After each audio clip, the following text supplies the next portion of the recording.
आप देख रहे हैं इंडिया न्यूज, सबसे पहले देश। आपके साथ मैं रचना बंसल। आंख कान खोल के में आपका बहुत स्वागत है। राहुल गांधी की नागरिकता को लेकर इलाहाबाद हाईकोर्ट सख्त हो गया है। ये बड़ा अपडेट आप जान लीजिए। केंद्र सरकार से 10 दिन में इस बाबत रिपोर्ट भी मांगी है। राहुल गांधी की नागरिकता पर सवाल उठ रहे हैं। राहुल गांधी भारतीय हैं या नहीं, यह हाईकोर्ट की तरफ से सवाल पूछा गया है।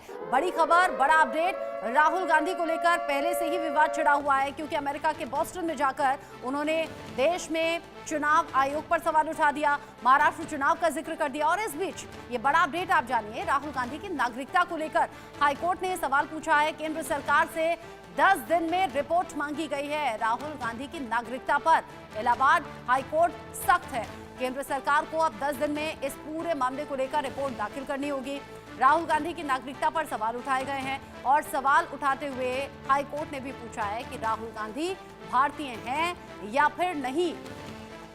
आप देख रहे हैं बीजेपी हमलावर है। राहुल गांधी ये पहली बार नहीं है कि विदेशी जमीन पर जाकर देश के सिस्टम पर या सरकार पर सवाल उठाए हों।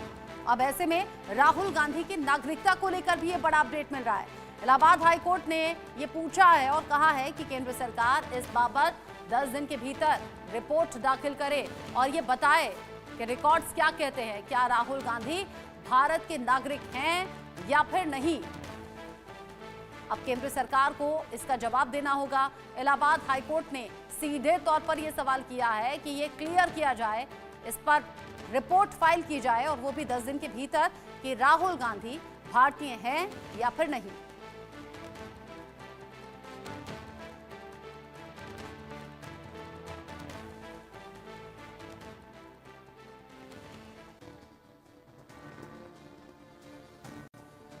और अब आगे बढ़ते हुए बात करेंगे राहुल गांधी के विदेशी दौरे से जुड़े हुए बयान की। दरअसल राहुल गांधी विदेश में जाते हैं तो भारत के बारे में कई सवाल उनसे किए जाते हैं, तो उनकी जुबान पर सिर्फ और सिर्फ भारत की बदनामी होती है। भारत के सिस्टम पर सवाल उठाना, केंद्र सरकार की नीतियों पर सवाल उठाना, यहां तक कि पीएम मोदी की देशभक्ति पर भी सवाल उठाना। राहुल बार बार भारत विरोधी बयान देते हैं। इस बार राहुल अमेरिका के बोस्टन गए और चुनाव आयोग पर ही सवाल खड़े कर दिए। साफ तौर पर कह दिया कि चुनाव आयोग के सिस्टम में गड़बड़ी है। आखिर बार बार लगातार राहुल इस तरह की बयानबाजी क्यों करते हैं? विदेश में देश के खिलाफ क्यों बोलते हैं? क्या सच में राहुल को भारत का अपमान पसंद है? इस खास प्रोग्राम में अलग अलग मेहमान मेरे साथ में होंगे जिनसे इस बारे में हम बात करेंगे, लेकिन पहले रिपोर्ट देखिए।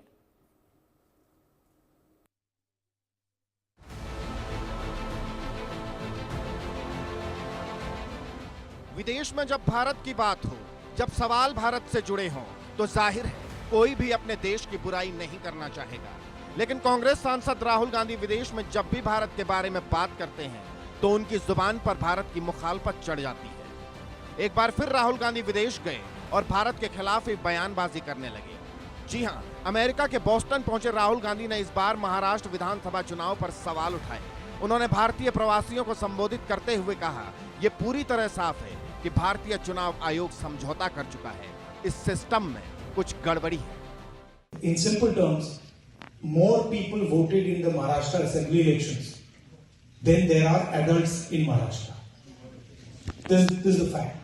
And the election commission gave us a figure, voting figure for 5:30 in the evening. And between 5:30 in the evening and 7:30 in the evening, when the polls were supposed to have closed, 65 lakh voters voted. Now, that is physically impossible to happen, right? Because for a voter to vote, it takes approximately 3 minutes. And if you do the math, it would mean that there were lines of voters till 2 o'clock at night voting all night, and this didn't happen. So we asked them, but look, evening, you have videography taking place. If we ask, they not only refused to give us the videography, they changed the law so that now you're not allowed to ask for the videography. So it's very clear to us that the election commission is compromised. It's very clear that there is something very wrong with the system. उधर राहुल ने Boston में भारत के खिलाफ ही ऐसा बयान दिया, चुनाव आयोग पर ही सवाल उठा दिए, तो इधर देश की राजनीति में उबाल आ गया। बीजेपी के छत्रप सामने आए और राहुल पर निशाना साधने लगे, लेकिन कांग्रेस अभी भी राहुल का बचाव करने में लगी है। राहुल गांधी विदेशी भूमि में जाकर वही करते हैं जो वो कई दशकों से करते आ रहे हैं, भारत की बेइज्जती और भारत का अपमान। अमेरिका में राहुल गांधी ने भारत का अपमान किया है। ये कोई नई बात नहीं है, पहली बात नहीं है, ये एक सुर्खी है आज की। आज से कांग्रेस के तमाम बड़े नेता चोर मचाए शोर, ये देश के भिन्न भिन्न भागों में जाकर आज से प्रेस कॉन्फ्रेंस करेंगे मां बेटे को बचाने के लिए। जो ईडी ने सोनिया जी और राहुल जी को नामांकित किया है, बाय नेम मेंशन किया है अपने चार्जशीट में, उन दोनों के खिलाफ जो कार्यवाही हो रही है कोर्ट में, अभी सुनवाई है 25 तारीख को, और आगे जो कार्यवाही होने की संभावनाएं हैं, दोनों जेल जा सकते हैं और जाना भी चाहिए। जब देश को लूटा है तो जेल जाएंगे ही। वैसे में पूरे देश में एक माहौल बनाने का, एक अशांत माहौल बनाने का प्रयास कांग्रेस पार्टी करेगी। राहुल गांधी ने अमेरिका में किस प्रकार से भारत और इलेक्शन कमीशन को बदनाम करने की कोशिश की, मैं उस विषय पर आऊं, मगर उससे पहले मैं राहुल गांधी जी को एक बात स्पष्ट रूप से कहना चाहता हूं और देशवासियों को भी कहना चाहता हूं कि जो व्यक्ति और इनकी माताश्री 50,000 के मुचलके पर बेल पर बाहर हो, वो जाकर विदेश की धरती पर हिंदुस्तान को अपमानित करे और उन्हें लगता हो कि लोग उस पर विश्वास करेंगे, तो वो उनका भ्रम है। नहीं, देखिए क्या संदर्भ में कही जो लेक्चर दिया होगा। बात यह है कि भारत का लोकतंत्र दुनिया में प्रसिद्ध है और बाहर से हर व्यक्ति ये इस चीज से उसमें रहता है कि इतना बड़ा एक देश, इतना एक समय में हमारे यहाँ पढ़ाई लिखाई भी इतनी थी, फिर भी हमारी जमहूरियत बहुत स्ट्रांग रही है। और हमारी संस्थाओं के कारण, हमारे कोर्ट्स के कारण, हमारे इलेक्शन कमीशन के कारण और हमारी पॉलिटिकल पार्टियों ने आपस में जो भी उनकी दुश्मनी, रंजिश, प्रतिद्वंदिता रही हो, हमने हमेशा संस्थाओं को, जिन्होंने लोकतंत्र को बढ़ाया है और आगे बनाया, उनका सम्मान करते रहे हैं। ये पहली बार है कि हमारे लोकतांत्रिक संगठनों पर व्यापक रूप से लोगों का शक है। भारतीय जनता पार्टी के वोटर भी यही बात कहते हैं कि भाई साहब वो तो वोट वहीं पड़ेगा, तो हो जाएगा, हम लोग जीतेंगे, वो तो पहले से ही फिक्स कर रखा है। मैंने कई इलेक्शन में देखा, जैसे अगर भारतीय जनता पार्टी ने कहा कि हम 250 सीटें जीत रहे हैं, तो उनके लोकल कार्यकर्ता हमसे कहने लगते हैं उसका मतलब है फिक्स हो गया भाई साहब 250। तो जब उनके पार्टी के लोग इस बात पर विश्वास करते हैं तो ये सवाल बनते हैं। इस तरीके के छल से आप किसी पार्टी की मदद करें इलेक्शन कमीशन में जाकर या और संस्थाओं में जाकर, ये अपने में अच्छी बात नहीं है।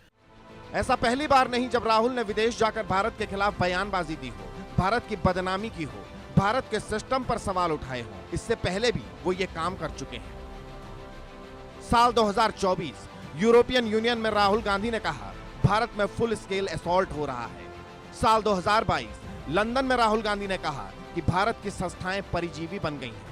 साल 2018 यूके, जर्मनी में राहुल गांधी ने पीएम मोदी को कहा कि वो देशभक्त नहीं है। साल 2018 मलेशिया में राहुल गांधी ने नोटबंदी को लेकर जमकर तंज कसा। साल 2018 सिंगापुर में राहुल गांधी ने कहा कि भारत में डर और नफरत का माहौल है। साल 2018 बहरीन में राहुल गांधी ने कहा कि भारत सरकार बेरोजगारी से निपटने में नाकाम रही है। साल 2017 अमेरिका में राहुल गांधी ने कहा कि मोदी सरकार सिर्फ टॉप 100 कंपनियों के लिए काम कर रही है। साल 2017 राहुल गांधी ने अमेरिका में कहा कि भारत अब वैसा नहीं रहा जहां हर कोई कुछ भी कह सकता है। सवाल ये, राहुल बार बार विदेश जाते हैं तो भारत की बदनामी करने पर क्यों तुल जाते हैं? क्यों बार बार भारत विरोधी बयानबाजी करते हैं? और सवाल ये भी, क्या राहुल को भारत का अपमान पसंद है? Bureau report, India news.